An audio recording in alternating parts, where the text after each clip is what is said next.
Uma pedra no caminho da Páscoa.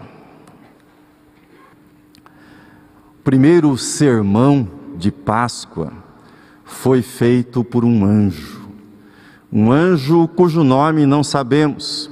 Sabemos o nome do anjo da Anunciação, Gabriel, aquele que dirigiu-se à jovem Maria para anunciar o nascimento do Salvador, que ela seria a mãe do Salvador. Mas não sabemos o nome desse anjo que falou para as duas Marias e para Salomé, segundo a versão que lemos no Evangelho de Marcos. Mas sabemos que o primeiro sermão de Páscoa foi feito por um anjo. E sabemos que foi um sermão breve. Sabemos que a congregação era pequena e era composta exclusivamente por mulheres, por 3 mulheres, segundo aquilo que nós lemos no Evangelho. O sermão foi breve, mas o seu assunto, o mais extraordinário, o assunto mais incrível, a notícia mais maravilhosa que se poderia ouvir e esperar. Ele ressuscitou, não está aqui. Ele ressuscitou, não está mais aqui. Este foi o sermão pregado pelo anjo naquela manhã de domingo. Mas antes de prosseguir, falando sobre o anjo e o seu sermão, eu quero falar um pouquinho destas mulheres a respeito das quais acabamos de ler. Comove-me o amor delas por Jesus. A comunidade dos discípulos, a comunidade apostólica estava esmagada pela prisão de Jesus, pela tortura pela qual Jesus passou e pela crucificação de Jesus. Sabemos que eles se dispersaram, estavam atônitos, abalados, desorientados. Elas, por sua vez, haviam acompanhado Jesus até o Calvário, haviam permanecido no Calvário, haviam esperado até que o corpo de Jesus fosse retirado da cruz. Aguardaram o sábado. Agora, no texto lido, o dia está clareando, o dia está começando a amanhecer, mas ainda escuro, e lá estão elas. Lá estão elas caminhando rumo ao sepulcro. Diz-nos o Evangelho de João que José de Arimateia e Nicodemos, eles envolveram o corpo de Jesus com 45 quilos de especiarias, quando tiraram o corpo de Jesus da cruz e o levaram para o sepulcro. Não sei se elas sabiam disso. É muito provável que soubessem, mas não sei. Mas elas que haviam servido Jesus durante sua vida, durante o seu ministério, que haviam acompanhado Jesus de modo perseverante, elas não quiseram ir ao sepulcro de mãos vazias. Não.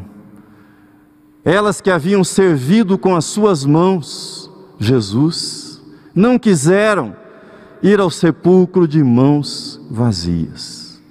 Que amor, que consagração dessas mulheres.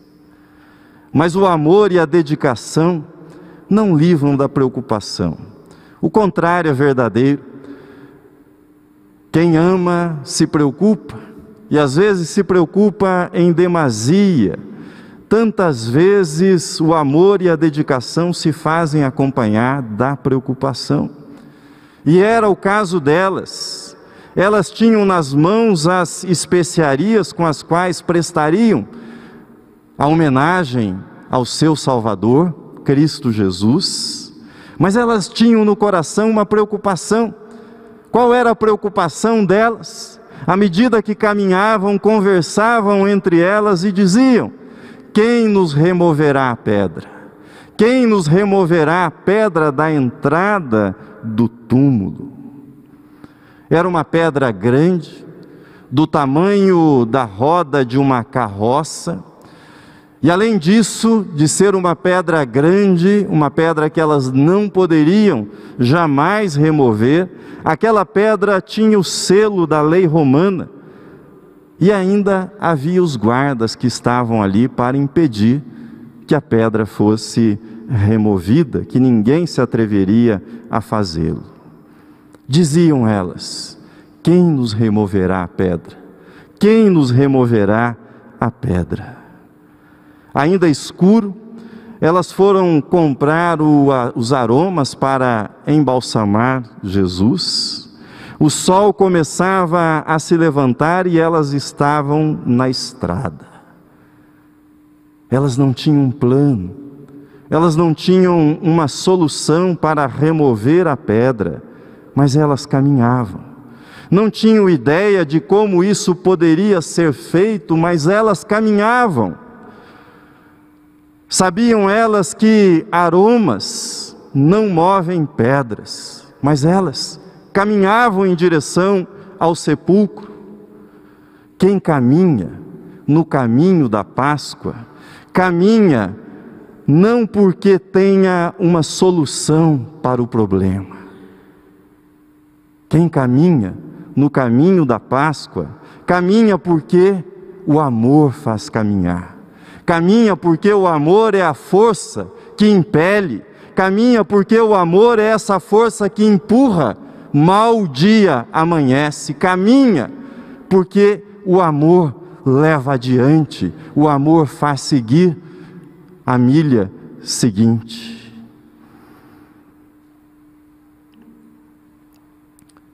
Você está preparado para ouvir o primeiro sermão pregado na Páscoa? Deixe-me apresentar o pregador. O pregador é um anjo que desceu do céu. O pregador da primeira Páscoa será o anjo do Senhor, enviado pelo Senhor. Como era a sua aparência? Como era a sua fisionomia? Diz-nos o evangelista que era como um relâmpago. Como ele estava vestido?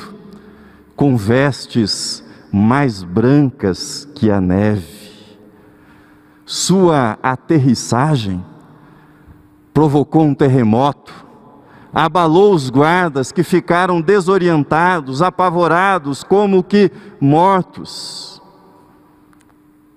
Assentados sobre a pedra que removera, o anjo começará então o seu sermão. Quando leio esse texto, eu me ponho a pensar: não poderia esse anjo falar sobre as belezas celestiais? Não poderia este anjo falar das outras missões que ele havia cumprido na terra? Quanto não poderia ele dizer a respeito dos desígnios de Deus? Mas ele tinha, naquela manhã, um único assunto. Ele tinha naquela manhã o assunto mais importante, o mais surpreendente, o mais extraordinário da história. Que assunto era esse? Era a manchete das manchetes. Ele não tinha apenas a notícia, ele tinha a boa notícia, o Evangelho. Evangelho é boa notícia, e essa era a notícia que ele tinha. Buscais Jesus, que foi crucificado? Ele não está aqui, ressuscitou. Ele não está aqui, ressuscitou. Há grandes e famosos cemitérios espalhados pelo mundo afora. São famosos porque estão associados a grandes personagens da história que neles estão sepultados. Atraem turistas o tempo todo. Por exemplo, turistas vão ao cemitério de Arlington, em Washington, para ver onde está sepultado John Kennedy. Turistas vão a Londres e visitam no cemitério de St. James o túmulo de Karl Marx. Turistas vão à abadia de Westminster para ver que ali estão sepultados Isaac Newton e Charles Darwin, dentre outros famosos da história. Mas em Jerusalém, os peregrinos vão ao Santo Sepulcro, porque aquele que lá foi sepultado não está mais lá. Aquele que lá foi sepultado não está mais lá. E quem primeiro nos disse isso? O anjo pregador. Buscais Jesus que foi crucificado, ele não está aqui. O anjo da ressurreição proclama. O anjo da ressurreição proclama que Deus conhece as nossas preocupações. Deus conhecia as preocupações daquelas mulheres e conhece as suas preocupações também. Assim falou o anjo para elas: não temais, porque sei que buscais Jesus, que foi crucificado. Este anjo nos lembra da onisciência divina. Ele nos lembra aquilo que escreveu o salmista: ainda a palavra não me chegou à boca, Senhor, e tu já a conheces. A cada metro que aquelas mulheres avançavam no caminho, a cada passo que aquelas mulheres davam naquela madrugada, e a cada momento que elas repetiam umas para as outras: quem nos removerá a pedra? Deus, na sua providência, movia o seu anjo. Elas avançavam em direção ao sepulcro e Deus movia o seu anjo. E na providência divina, quando elas tocaram o solo sagrado onde estava aquele sepulcro, a pedra estava removida e o anjo estava sentado sobre a pedra. Que lição preciosa! Que lição preciosa! Era como se o anjo, assentado sobre aquela pedra, lhes dissesse: era esse o problema que as preocupava? O problema era essa pedra no caminho de vocês? Era este o grande problema do dia? Agora é meu assento, agora é meu banquinho, essa pedra. E é daqui que eu vou pregar, é daqui que eu farei o sermão da Páscoa. É como se dissesse: acaso Deus que fez o sol, acaso Deus que fez as estrelas, acaso o Deus que fez as montanhas, que fez os abismos, esse Deus não terá poder para mover uma pedra que foi colocada no seu caminho? Mas essa aplicação cotidiana do relato da Páscoa, essa aplicação aos nossos problemas, às nossas pedras, essa aplicação cotidiana do relato da Páscoa só é possível porque algo muito mais importante do que remover uma pedra havia sido feito por Deus. Ele não está aqui, ressuscitou, como tinha dito: vinde ver onde ele jazia. Segundo, o anjo da ressurreição mostra, o anjo da ressurreição proclama, mas o anjo da ressurreição mostra, demonstra. E o que é que ele mostra? O inimigo mais terrível já foi vencido. A maior de todas as vitórias já foi conquistada. O maior dos milagres já aconteceu. É isso que o anjo mostra naquela manhã. Ele não está aqui, ressuscitou, vinde ver onde ele jazia. Equivocadamente, quando lemos, ou apressadamente, quando passamos pelos relatos dos evangelhos, nós às vezes imaginamos que o anjo abriu aquela sepultura, moveu a pedra para que Jesus pudesse sair. Equivocadamente podemos pensar isso, mas na verdade o anjo removeu a pedra para que elas pudessem entrar.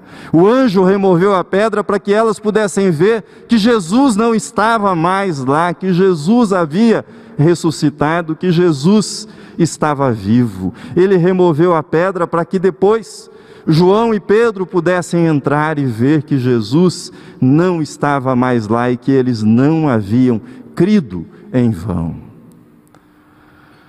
O anjo foi enviado para retirar a pedra e mostrar que o sepulcro estava vazio. A ressurreição de Jesus, meus irmãos, minhas irmãs, é um ponto de fé. Não é um ponto de prova no sentido, seja do senso comum ou mesmo no sentido científico do termo. Não, é uma questão de fé. Entretanto, isso não significa que devamos ignorar um conjunto de evidências que funcionam, pelo menos do ponto de vista do bom senso e da boa vontade para com a verdade, funcionam para atestar a ressurreição de Jesus. Quero fazer algumas considerações sobre o poder do túmulo vazio, o poder destas evidências que apontam para a ressurreição de Jesus. Crenças e visões culturais são difíceis de serem mudadas, não mudam do dia para a noite.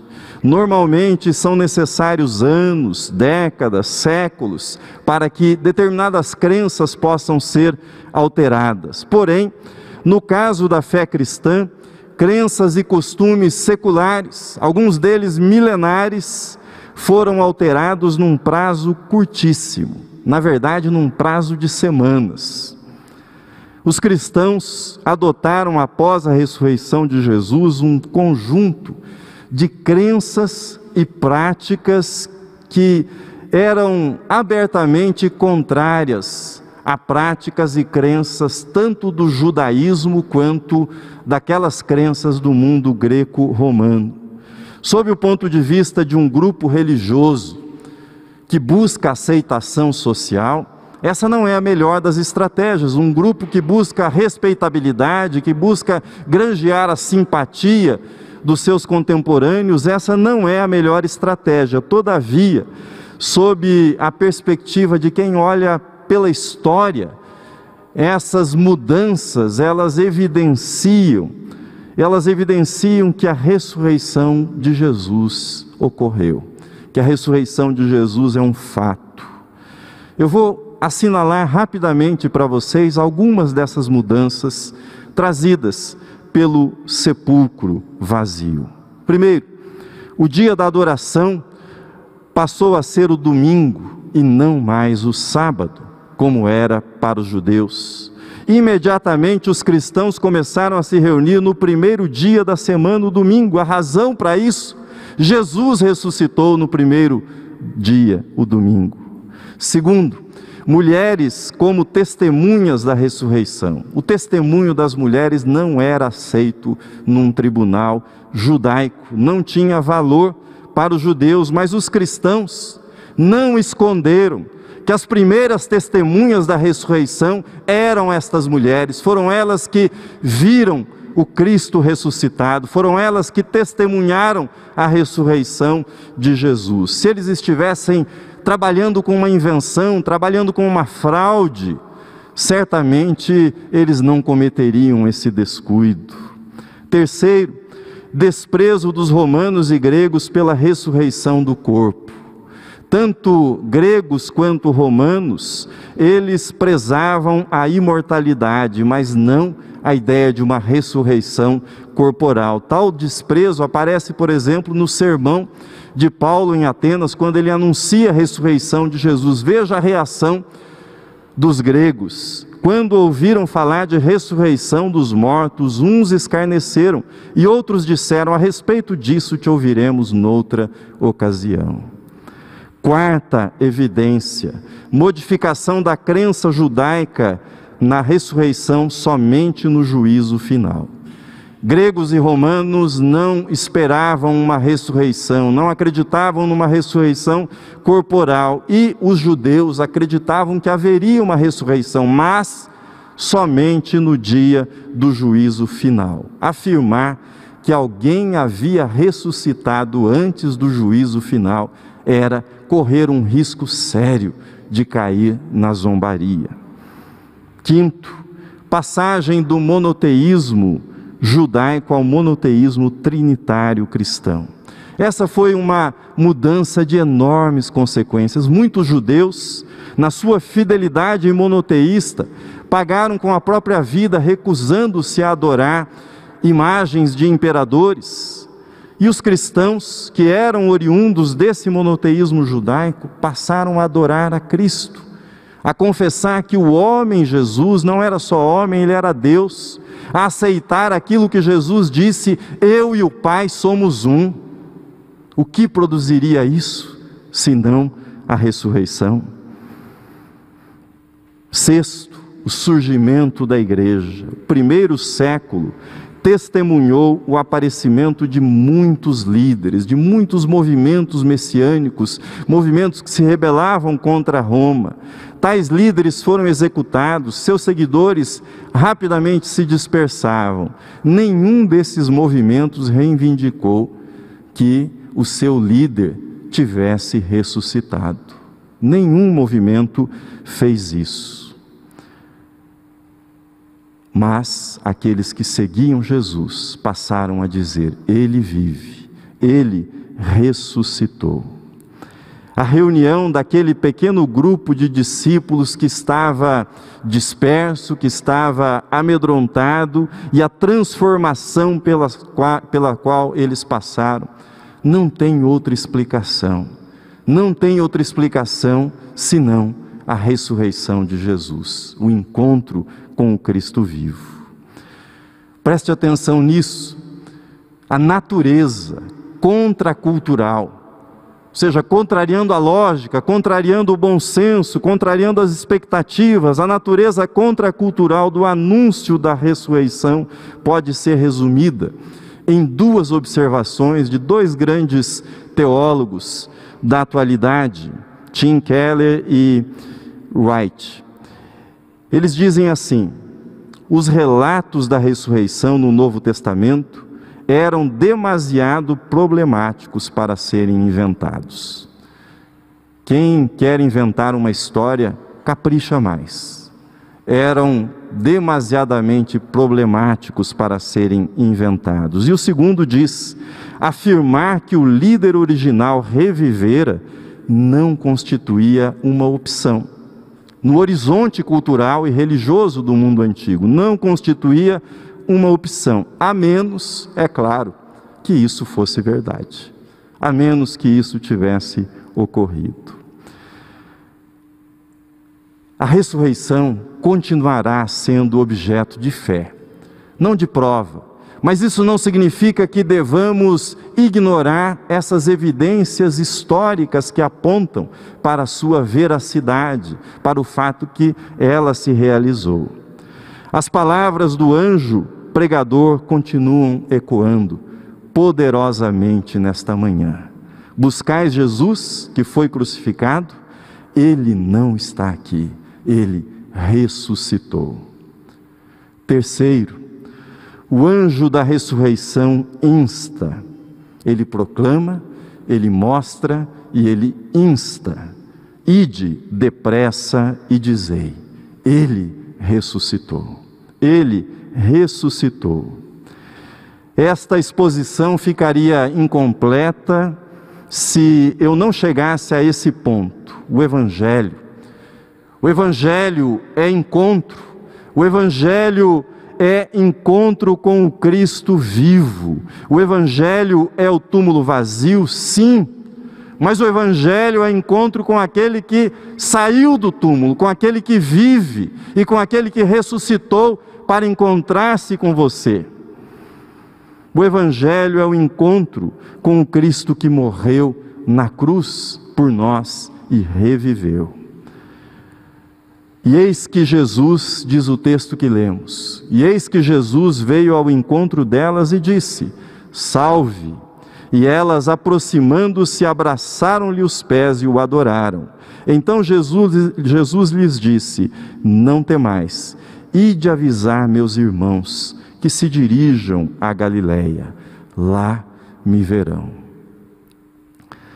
O encontro das mulheres com o Cristo ressurreto é marcado por duas características: reverência e intimidade. Reverentemente elas se lançam aos pés de Jesus e, demonstrando a intimidade que têm, abraçam os pés de Jesus.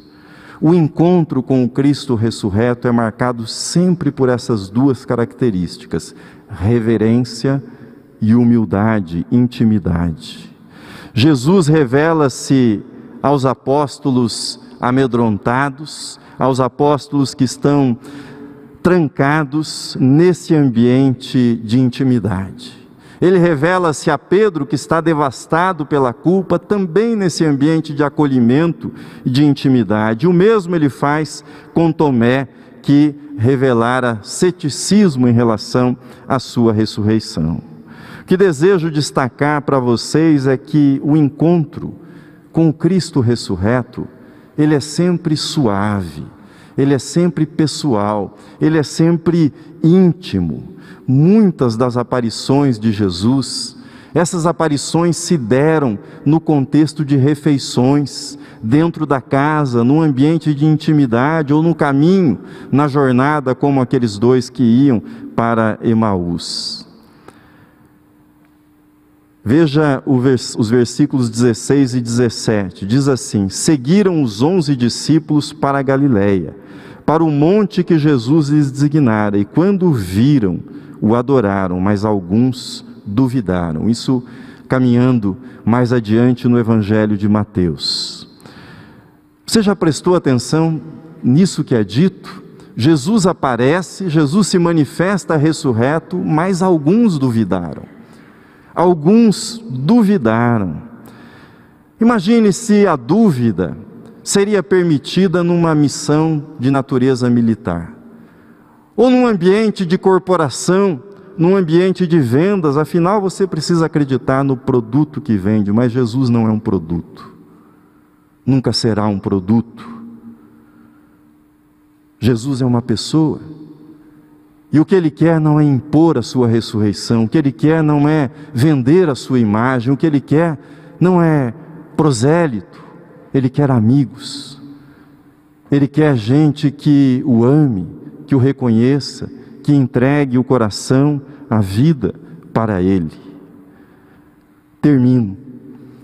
Eugene Peterson assim escreveu sobre esse contexto da ressurreição e a mensagem que esse contexto nos transmite. Em nenhuma das ocasiões, diz ele, a ressurreição foi algo sufocante, algo impositivo. O reconhecimento e a confissão não se deram pela força, não. Jesus não usou sua ressurreição para intimidar pessoas, obrigando-as a lhe prestar adoração ou a que se tornassem discípulas. Ele não fez isso. Embora a ressurreição seja a maior de todas as vitórias da história do universo, pois trata-se da vitória sobre a morte. Embora Jesus seja o maior vitorioso, o maior conquistador, afinal, Ele triunfou sobre o reino da morte, mas Ele não é intimidador, Ele não é ameaçador, Ele é suave, Ele bate a porta.